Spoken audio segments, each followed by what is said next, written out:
জাতীয় নেতৃবৃন্দ, আমি শুধু আপনাদের সামনে বলতে চাই, প্রিয় সিলেটবাসী, আপনারা সাক্ষী হয়েছেন বিগত 15টি বছর ধরে বাংলাদেশ তথা বাংলাদেশের জনগণ উপর দেশ দৃষ্টির নোয়ারে শেখ হাসিনা মিথ্যা মামলা এবং দাবি মামলা দিয়ে নির্যাতন গ্রহণ করে হত্যা করে আজকে বাংলাদেশকে দবিয়ে রেখেছিল।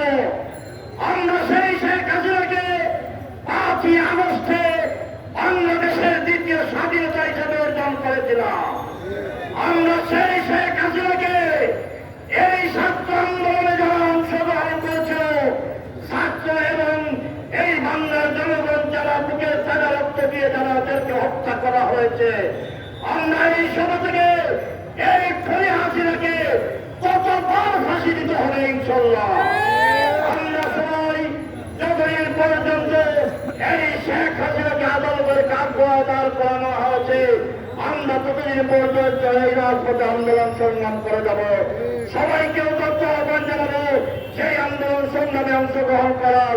সবাইকে খোদা হাফেজ। বাংলাদেশ জিন্দাবাদ, জাতীয়তাবাদী দল জিন্দাবাদ।